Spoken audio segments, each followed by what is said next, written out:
Happy Saturday, everybody. This is this is the second Saturday of 2021. So I hope your new year has started off with bright beginnings, with positivity, with productivity, with love, with sharing, with caring, all those good things. So today, last week I made a Mexican Dorito casserole, and I was like, you know what? This taste is similar to the taste of a tamale pie. So I'm going to I'm going to kind of switch it up and kind of make it my own. But that's where the idea derived from, that recipe. So what I have here, and I'll link some of the things that I've already done. This is some of the chicken and pork meat mixture I had from when I did my tamales, and I had a good bit left. I just got tired of it. I didn't want to keep rolling. So I put this in the freezer. So I've taken it and thawed it out this morning. I got the rotel. This time for this dish, I'm going to actually add the corn to it. I'm going to drain the corn. I am the rinsed out beans again, and the cream of chicken as the recipe calls for. I got the Kobe Jack cheese. Y'all, that's why it's good to get that cheese when it's $99, $1.49, and go ahead and freeze it. If if you'll like it that way. But I get the Kraft, and when you thaw it out, it's just as good as if you just bought it. And I know a lot of people like to take theirs and shred it from the block, but I really don't. It probably is better, but for me, this is more convenient. I got this one. I think I ended up using maybe a pack and a half when I made the other, but I'm going to try to capture me putting it together this time. So here's the switch. Instead of using Doritos, I'm going to actually make cornbread. Yeah, I'm going to make cornbread. And this is just my 2 eggs, my cornbread. So I'm going to go ahead and mix up the cornbread, and I'm going to bring y'all over to the stove while we put this meat mixture together, okay? All right, be right back. Manny's mom, I'm back, y'all. Hey, so I'm doing the cornbread. So how I make my cornbread is I like to take, and look, everybody know how to bake cornbread, right? No, because somebody's going to be doing it for the first time. Everybody has a first time. So what I do is I put a little vegetable oil in the bottom of my pan. That may be a little too much, but I'm doing 2 boxes. So I just take it and pour it in there. And so I'm going to mix the bread up. I'll be right back. Okay, for my cornbread though, I am using Jiffy, 1 box of Jiffy, and because I don't want this entirely, it's too sweet, I'm going to use one of corn kits, and this is what I use when I make my cornbread dressing. So we're going to add those to the thing. Again, this is real simple. A lot of people probably, if you're a cornbread maker, you can skip this part, but as I said, everybody has a first time doing something. For me, when I bake, I like to bake according to measurements, because baking is like a science. For me, I have made Jiffy cornbread mix, and I added too much of liquid to it, and it just didn't taste the same as if you put the right amount of the liquids in it. So that's Jiffy, and that's the corn kits. So I have 2 eggs here.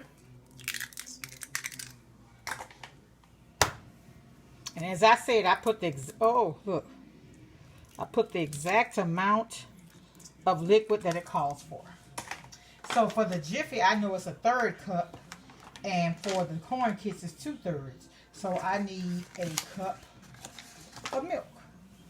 1/3, 2/3, 3/3 equal 1. So we're going to do a cup of milk. It's Saturday, y'all, so I'm washing. And the clothes, I had to wait till they stop because that noise in the background is annoying. I understand that. That's my cup of milk.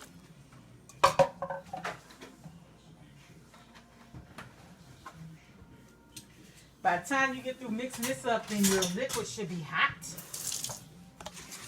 I started to take and put the corn in the cornbread, but I think I'd rather go ahead and put it inside the meat mixture, so that way it'll have a chance to cook in there, because if it's baking the cornbread, it's just gonna be sitting in a dish, if that makes sense. So I'm gonna just go ahead and look at this. I can stand.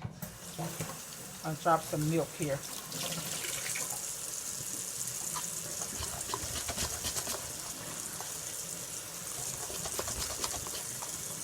That's the consistency of it. I have my oven set on 445, and 425, and I have my vegetable oil in there. And like, if I had any oil left over, like from fried chicken or something, I'll just use a little bit of that, but I don't have any.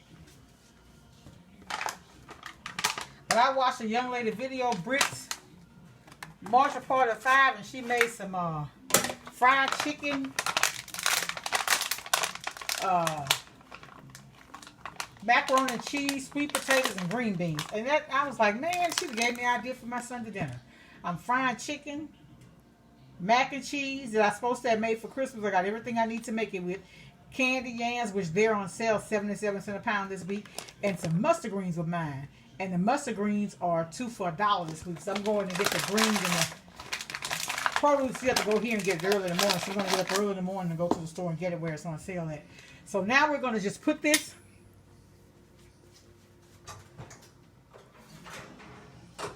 so I take some of that grease and I pour it into my bread mixture.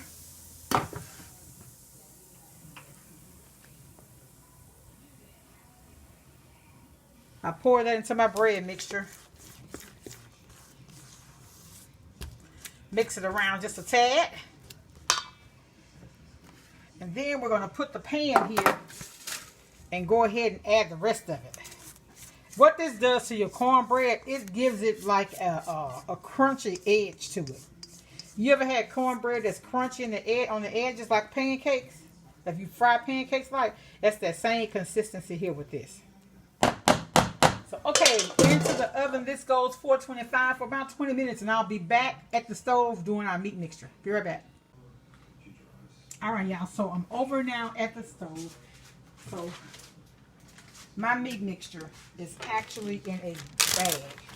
This is, and like I said, I'm gonna link it. Now this recipe, the recipe you know called for taco seasoning mix. But this meat mixture is full of taco seasoning mix along with peppers and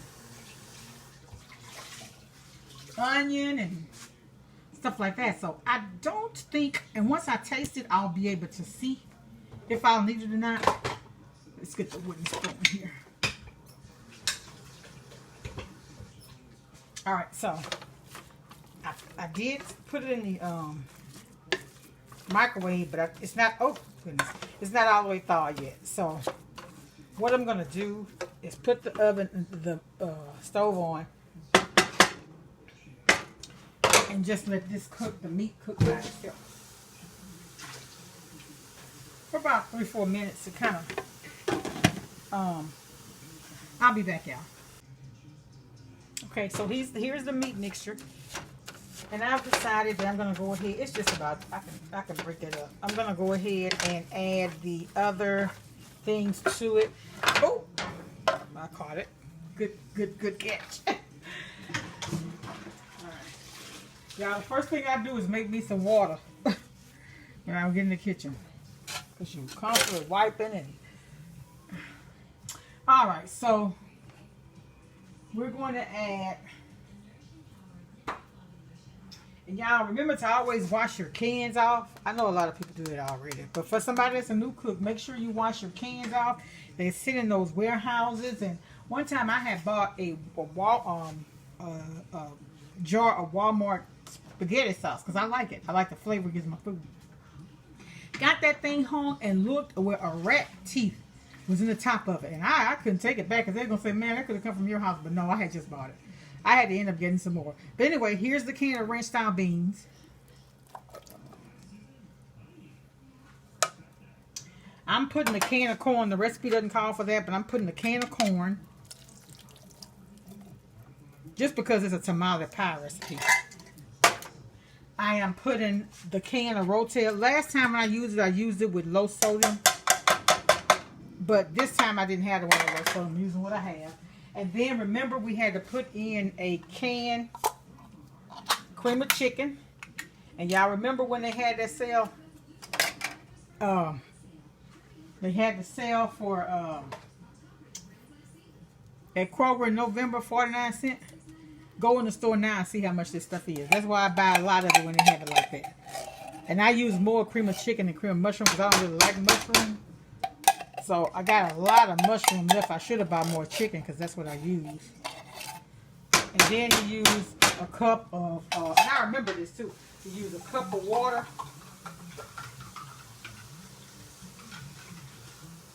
But I'm going to put it in this can with the cream of chicken and get all that out. then you mix it and you let it cook until it's well combined. Now the meat in here is chicken. It was a whole chicken that you take and you and I can tell it's gonna be more meat than what I need though. But I guess it'll be all right because it's not like ground beef. But anyway,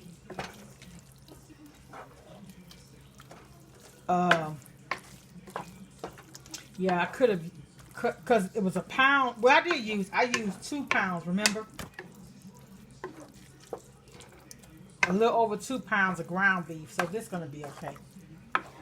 But this is chicken and pork that cooked to pieces. But it already has all the other seasonings in it. This is what I put in the middle of my masa to make my tamales. So we're going to go ahead and let this cook. When the cornbread gets done, I'm going to come back. I ain't going to keep y'all too long. When this gets through, I'm going to bring y'all back. Hey, y'all, this is what I was talking about, the cornbread. See how around the edges? You know how you have pancakes around the edges, they be crunchy. That's how this cornbread is, because I actually take that grease and fry it first. Okay? Well, you know, just put it in the oven first and let it get hot first. And then accelerate the, you know, the time it takes to cook it. Alright, I'll be back. Alright, so my cornbread is finished. And my meat, I thought about it. I said, if my meat is not hot, I could go ahead and put this casserole together, because you don't want to mix it with your meat hot, because it'll make your dish gummy. So what you do it in layers. So what I'm doing here, I'm taking half of the cornbread mixture and putting it at the bottom.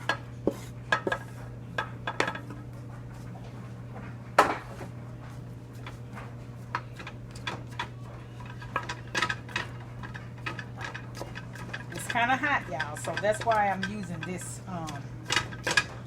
wooden, it's really like a spatula. Y'all educated cooks may call it something else, but for me it's just a wooden spatula, see? Why you're not using your hand? Because it's hot. That's why. Okay, so my first layer is my, should my meat be the first layer?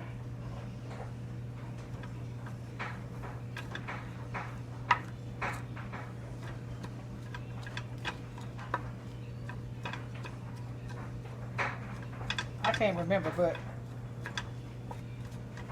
this is the way I'm doing it, because I want the meat to be on the top.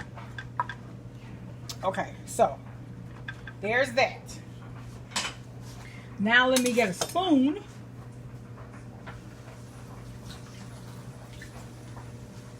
And I'm going to put the meat mixture on top of the cornbread.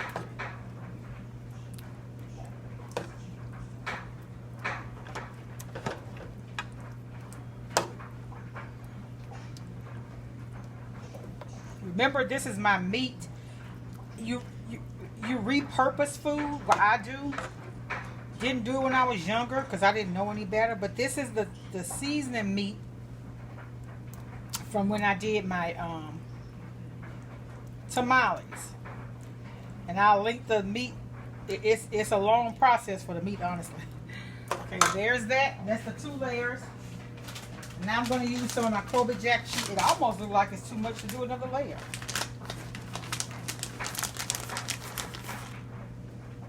Put my Kobe Jack cheese on top of the meat.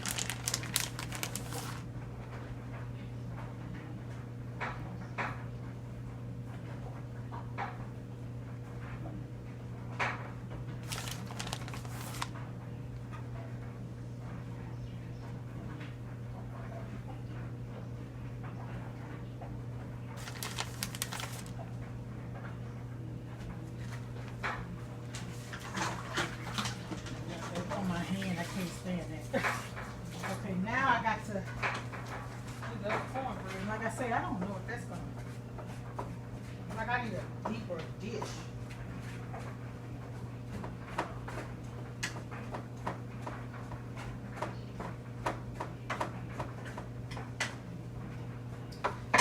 some might say, well, why did you mix it all together? Because I didn't do it with the Dorito casserole, and when I mixed it together last time for my tomato casserole, I didn't like the way it turned out. So y'all, I don't know this.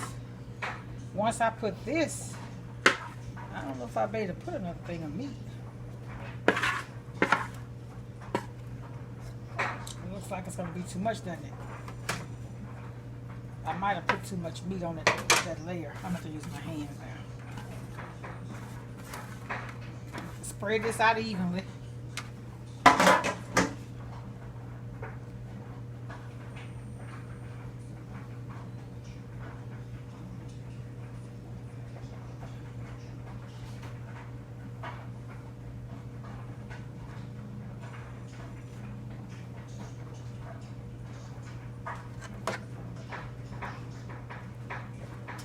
I think it's gonna be okay. It's gonna be okay. Because it's not really that wet. The moisture should go down into the bread. You know what I'm saying? So I think we're gonna be okay.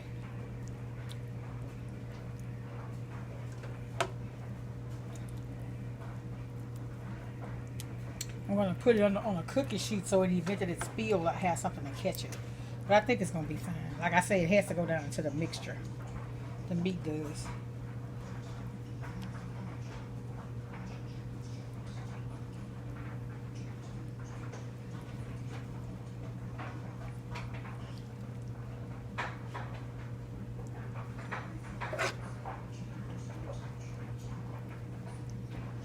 I do have a little mixture left. I don't know what I might do with it.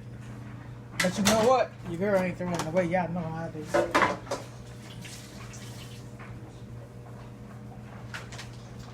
Alright, and so here's the cheese. Some more cheese on top. So we're going to bake this for, I think it was 30 minutes.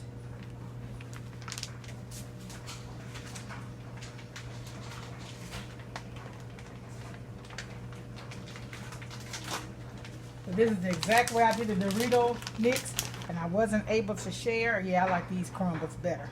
I wasn't able to share because I think I lost my footage, or you know how to stop if your memory's full, and I didn't know it. So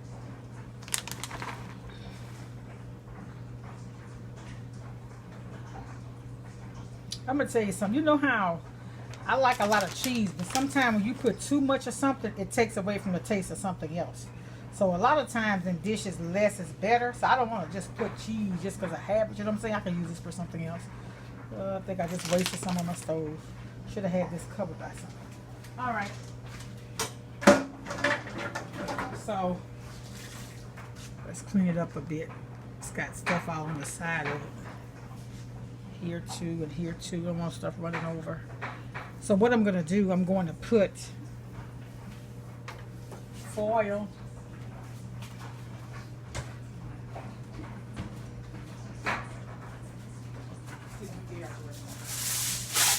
Put foil on the cookie sheet in the event that it spills over. I won't have a big mess to clean because I just despise a big mess if I can avoid it. You know what I mean?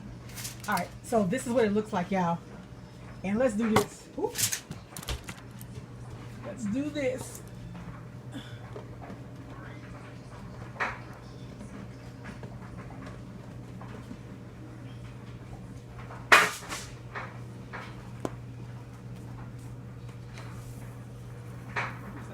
Parsley to it. Not a whole lot. And we're going to go ahead and bake this off 350 until it's done.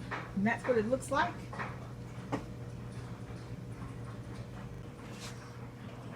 This is what it looks like, y'all, before it's done. I'm going to bake it off. Be right back. Alright, y'all, here's the finished look. So what I can say is the cheese cooks well, it's better. I'm gonna let it cool and I'll be back. Alright, y'all, let's see what we're working with. It doesn't seem that it actually, it did though. I was thinking it didn't go through the cornbread mixture, but it did. I'm gonna show y'all what it looks like.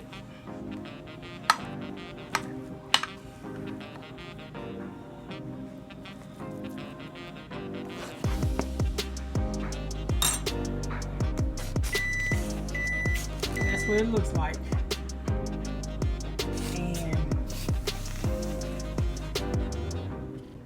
And so y'all, this is what it looks like inside. Y'all see? That's what it looks like. Yeah, this actually, I like it. All right, y'all. Have a happy Saturday, good weekend, happy weekend. Much love. Bye.